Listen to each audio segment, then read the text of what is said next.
देखिए, जो वक्फ व्यवस्था है या जो वक्फ सिस्टम है, उसको जो है वो टच मी नॉट की सोच, सनक और संकीर्ण सियासत से बाहर करना होगा। अगर आप जो है वो इसी संकीर्ण सियासत में, इसी सोच में और इसी सनक में रहेंगे कि वक्फ व्यवस्था को, वक्फ के सिस्टम को टच मी नॉट, मतलब आप छू नहीं सकते, छुई मुई है। अरे भाई, हर जो समावेशी सुधार है उस पर सांप्रदायिक वार की जो आपकी सनक है वो न तो मुल्क के लिए बेहतर है और न मजहब के लिए बेहतर है। और एक लॉन्ग पेंडिंग प्रॉब्लम का जो है वो लॉजिकल एंडिंग सोल्यूशन जो है वो वक्त के लिए भी बेहतर है और वक्त के लिए भी ज़रूरी है। इसलिए जो है वो अगर लॉन्ग पेंडिंग, अभी इससे पहले जो है वो इस बीमारी के इलाज के लिए अलग अलग संशोधन करते रहे, लेकिन वो बीमारी का इलाज होने के बजाय ये बीमारी लाइलाज होती गई। इसलिए जो भी, मुझे मालूम नहीं कि क्या इसमें सरकार की तरफ से जो है वो प्रपोजल है और किस तरह से है, लेकिन मैं मानता हूँ कि ये ज़रूरी है और एक लॉन्ग पेंडिंग प्रॉब्लम का जो है वो लॉजिकल एंडिंग सोल्यूशन देश के हित में भी है और खुद जो है वक्त के हित में भी है। जी, ऑल इंडिया पर्सनल मुस्लिम लॉबी इसके अगेंस्ट है और ओवैसी ने भी बोला है कि ऑटोनॉमी को छीनने का काम। देखिए, कुछ लोगों की आदत है हर समावेशी सुधार पर, हर संवैधानिक सुधार पर सांप्रदायिक वार। अब ये लोग तो इसके एक बहुत ही पुराने जो है वो खिलाड़ी बन गए कि कोई भी अगर समावेशी सुधार होगा उस पर सांप्रदायिक वार। देखिए, ये सारी जो बातें आ रही हैं वो सोर्सेज बेस्ड आधार पे आ रही हैं। कोई भी कैबिनेट मंत्री ने इसका पुष्टिकरण नहीं किया है। तो जब तक ये जो भी चेंजेस आ रहे हैं, अमेंडमेंट्स ला रहे हैं, जब तक वो पार्लियामेंट के पटल पे नहीं रखा जाता, as a member of parliament and as a spokesperson मैं मानती हूँ कि इस पर प्रतिक्रिया देना सही नहीं होगा। और सब जानते हैं कि भारतीय जनता पार्टी की आदत डिरेल करने की है। जो देश के सामने जो गंभीर मुद्दे हैं उनसे ध्यान भटकाने के लिए पार्लियामेंट चल रहा है, पार्लियामेंट में बजट का सत्र चल रहा है, बजट के ऊपर बहुत सारी टिप्पणियां आम आदमी भी कर रहा है, तो उससे ध्यान भटकाने के लिए, अपनी विफलताओं से ध्यान भटकाने के लिए उन्होंने एक नया शगुफा छोड़ा है। तो जब तक ये पार्लियामेंट में नहीं आता है मैं इस पर कोई किसी तरीके की टिप्पणी नहीं दूंगी। All India Muslim personal law board ने भी इस पर, वो उनकी सोच होगी, वो उनकी प्रतिक्रिया है, मैं इस पर भी कोई टिप्पणी नहीं करना चाहूँगी क्योंकि AIM-PLB का इसके संबंध में जो भी विचारधारा होगी उससे ना तो हम वाकिफ़ हैं, ना हम उससे राजनीतिक कोई निर्णय ले सकते हैं। संविधान के दायरे में रहना बहुत महत्वपूर्ण है।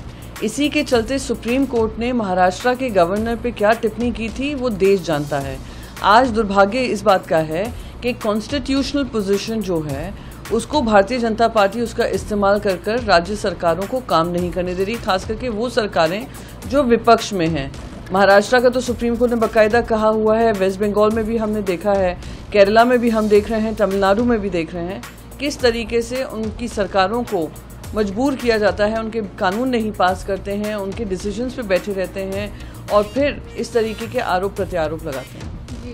असम के CM उनके मुख्यमंत्री को कोई केंद्र में सीरियसली नहीं ले रहा है और ना ही असम के हिंदू उनके साथ खड़े हुए हैं। जिस तरीके से वो इररिस्पॉन्सिबली कमेंट्स करते हैं, इररिस्पॉन्सिबल भड़काऊ स्टेटमेंट्स देते हैं इस उम्मीद में कि किसी तरीके से वो एजेंडा सेट कर पाएंगे, वो उसमें विफल पाए जा रहे हैं। इसलिए ना केंद्र सरकार में उनकी सुनवाई, ना राज्य सरकार के लोगों पे जनता का भरोसा।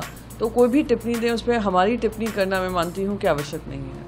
जी, प्रशांत किशोर, पढ़े लिखे हों या 10वीं फेल हों, जब तक जनता की सेवा ना करना जानेंगे तब तक जनता की सेवा नहीं हो सकती है, ना बिहार का उद्धार हो सकता है।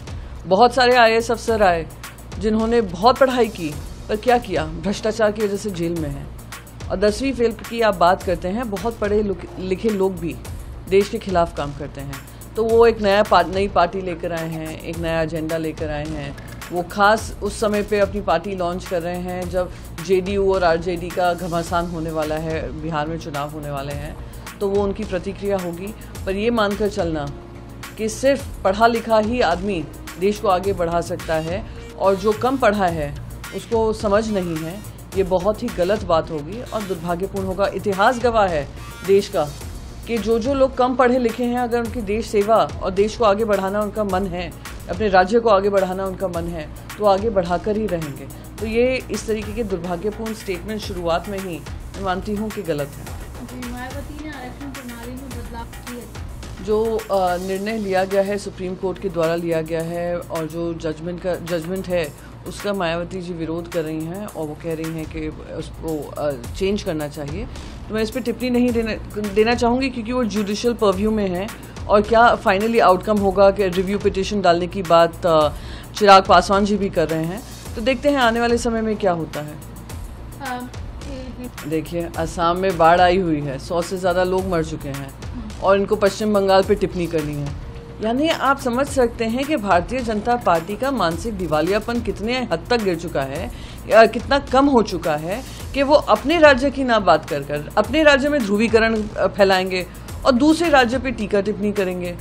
तो उनसे कहिए कि असम उनकी जिम्मेदारी है। असम, भारतीय जनता पार्टी ने उनको असम का नेतृत्व दिया है, उस पर अगर टिप्पणी करेंगे तो शायद असम की जनता का भी भला होगा। जो फ्लड सिचुएशन वहाँ पर है, क्या लोग उससे अवगत नहीं हैं? क्या लोग उससे, असम के लोग उससे परेशान नहीं हैं जो वो दूसरों पे टीका टिप्पणी कर रहे हैं? जी, शांति वाला आयोग। देखिए, देवेंद्र फडणवीस वो बुझे हुए कारतूस हैं जो जान चुके हैं कि अब उनका महाराष्ट्र में की राजनीति में कोई अस्तित्व नहीं रह गया है और वो आज उनका जो मुखौटा था वो देश की जनता के सामने आया है, महाराष्ट्र की जनता के सामने आया है, जहां वो अनिल देशमुख जी पे दबाव डाल रहे थे कि वो एफिडेविट साइन करें कि किस तरीके से उद्धव बाला साहेब ठाकरे जी पे आरोप लगा सके, आदित्य ठाकरे जी पे आरोप लगा सके और मुख्य जो उनके विपक्षी नेता हैं उनको किस तरीके से फंसाया जा सके। तब जाकर अनिल देशमुख जी को वो क्लीन चिट दे देते। अनिल देशमुख जी ने ये करने को मना किया, वो जेल में रहे और कानूनी तरीके से, क्योंकि ना तथ्य था ना सत्य था उनको जेल में डालने के लिए, इसलिए उनको रिहा किया गया। खुद अनिल देशमुख जी ऑन रिकॉर्ड बता रहे हैं, उन्होंने नाम तक दिए हैं कि किसके थ्रू ये दबाव डाल रहे थे। आज देवेंद्र फडणवीस जी से पूछे, गृह मंत्री भी हैं महाराष्ट्र के, वो क्यों इस रिपोर्ट को उजागर नहीं कर रहे हैं? क्योंकि सच्चाई ये है कि उस रिपोर्ट ने भी अनिल देशमुख जी को क्लीन चिट दिया है।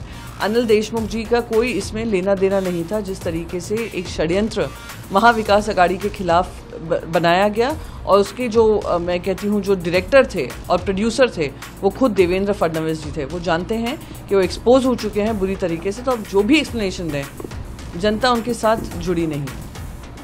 इस तरीके से जब बच्चे अपना एग्ज़ाम देने जाते हैं, उनकी एंट्रेंस एग्ज़ाम की फ़ीस होती हैं, एंट्रेंस एग्ज़ाम कर फिर कैंसिल हो जाते हैं, फिर रीशेड्यूल हो जाते हैं। तो वो जो कॉर्पस बन रहा है वो कॉर्पस एनटीए को और मजबूत करने के लिए नहीं बन रहा है। वो दुर्भाग्य इस बात का है जो जयराम रमेश जी एक पार्लियामेंट्री क्वेश्चन के आधार पर जो जवाब मिला है उससे स्पष्ट हो रहा है कि और पुख्ता और मजबूत करने के लिए एनटीए का काम नहीं हो रहा है।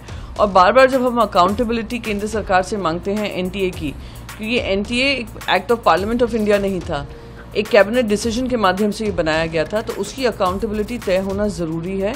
और ये जो पार्लियामेंट्री क्वेश्चन से जवाब सामने आया है उससे स्पष्ट हो गया है कि जो पैसा वसूली हो रही है स्टूडेंट्स से, उनको स्टूडेंट्स को एक फ्री एंड फेयर एग्जामिनेशन का चांस नहीं दिया जा रहा।